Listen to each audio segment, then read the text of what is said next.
Guys, you are welcome to government class for today. Today we shall be looking at colonial administration in Nigeria.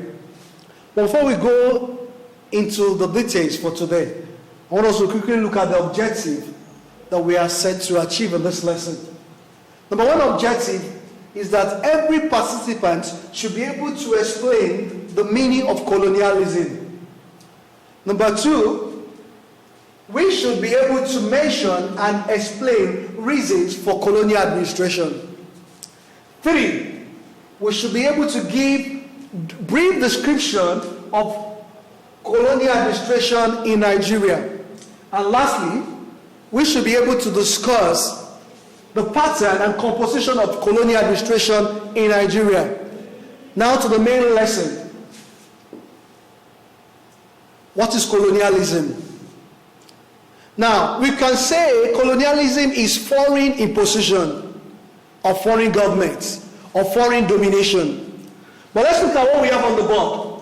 Colonialism is the policy of a country seeking to extend or retain its authority over other people or territory, generally with the aim of economic dominance. In the process of colonization, colonizer may impose their religion, economy, and other cultural practices on indigenous people. So colonialism is imposition of foreign government.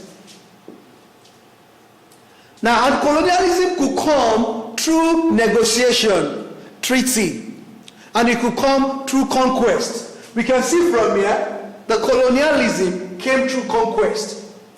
In Nigeria, many places were conquered before colonialism could establish a government in Nigeria. Reasons for colonialism.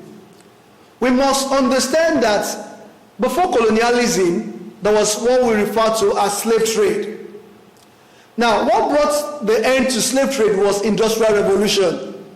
Industrial Revolution led to development of new machines in the developed world.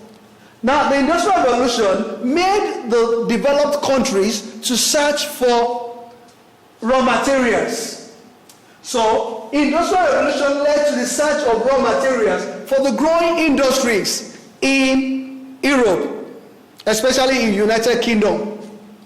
Also, like I said, the industry were growing and they were producing en masse. And because they were producing en masse, they were also looking for where to sell their products.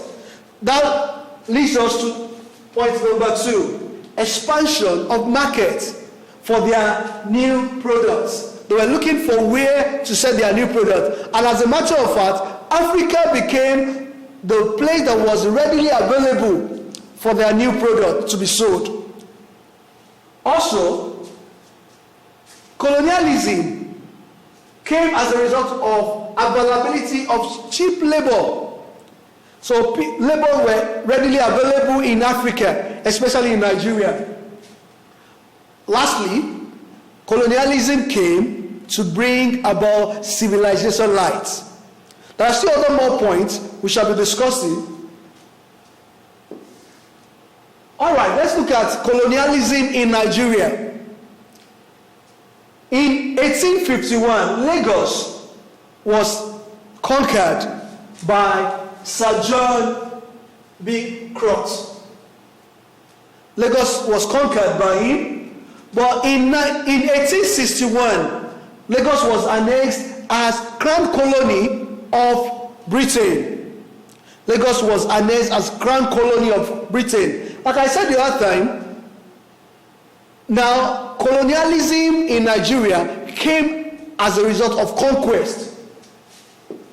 Conquest, like we can see, the Arrow War in Igbo land, the fourth war before they could conquer Igbo land, Benin massacre. They had to kill people in Benin before they could conquer Benin. Also in Lagos too. They had to remove the king forcefully before they could establish their government in Lagos, in Sokoto, in other places in Nigeria. So colonialism came to Nigeria through conquest. So in Nigeria became the colony of Britain in 1900. And the first Governor General in Nigeria was Lord Lugard. We can see Lord Lugard. He became the first Governor General of Nigeria.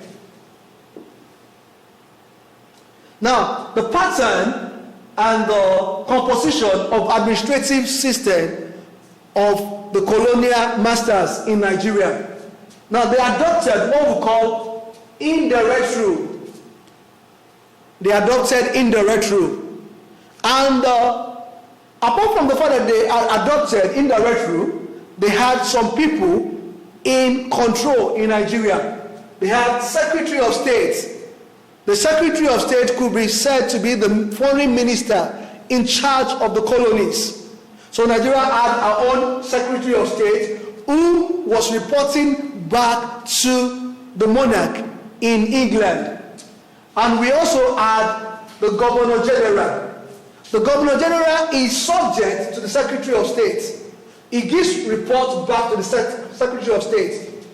Apart from Governor General, we have the Legislative Council. Also, we have the Executive Council. And lastly, we have the Native Administrative System. The Native Administrative System was in charge of administration in small villages, in small towns. And all of these administrators in the Native Administrative System report back to the Governor General. So, I believe we have had enough insights with this lesson. We shall be learning more of this in our Google Classroom. Thank you.